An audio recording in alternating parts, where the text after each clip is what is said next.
नमस्कार। आप सुन रहे हैं द बॉलीवुड रेडियो और मैं हूं आपके साथ अनूप आकाश वर्मा। दोस्तों, ये किस्सा महेश भट्ट और विनोद खन्ना का है। बॉलीवुड सुपरस्टार रहे विनोद खन्ना और महेश भट्ट में गहरी दोस्ती थी। महेश भट्ट की वजह से ही विनोद खन्ना रजनीश के आश्रम में गए थे। महेश भट्ट के कहने पर ही विनोद खन्ना ने उनके भाई मुकेश भट्ट को अपना सेक्रेटरी बना लिया था।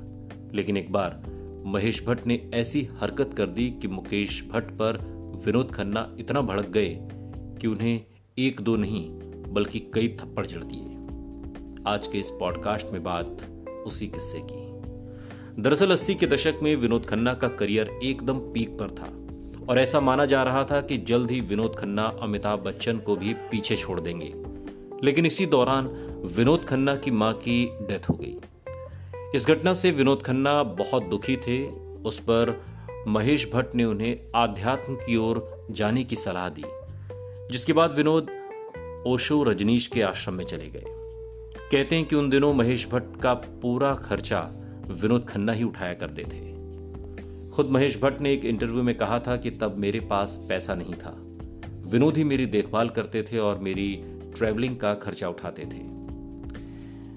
फिर विनोद खन्ना ने रजनीश के आश्रम को छोड़कर बॉलीवुड में फिल्म इंसाफ से एक बार फिर धमाकेदार वापसी की। महेश भट्ट इस मौके को कैश करना चाहते थे, लेकिन अपने भाई मुकेश भट्ट को प्रोड्यूसर बनाकर विनोद खन्ना को लेकर फिल्म जुर्म की शुरुआत कर दी। महेश भट्ट फिल्म तो बनाना चाहते थे, लेकिन विनोद खन्ना को पैसे देने में आनाकानी करने लगे।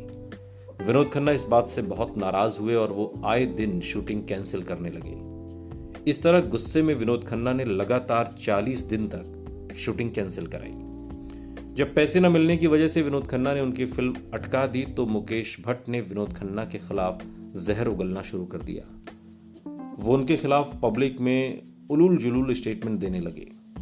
कुछ समय तक तो विनोद खन्ना शांत रहे, लेकिन जब उन्हें लगा कि पानी सिर के ऊपर से जाने लगा है तो उनका गुस्सा भी 7वें आसमान पर पहुंच गया। आखिर एक दिन स्टूडियो में उनका मुकेश भट्ट से सामना हो गया और विनोद खन्ना इतने गुस्से में थे कि मुकेश भट्ट को देखते ही उन्होंने कई चांटे जड़ दिए, जिसके बाद महेश भट्ट और विनोद खन्ना की दोस्ती टूट गई। महेश भट्ट, जो खुद को विनोद खन्ना का बहुत अच्छा दोस्त बताते थे, उन्होंने यहां तक कह दिया था कि मैं विनोद के स्पॉट बॉय को हीरो बना लूंगा, लेकिन विनोद को अपनी फिल्मों में साइन नहीं करूंगा। सुनते रहिए द बॉलीवुड रेडियो, सुनता है सारा इंडिया।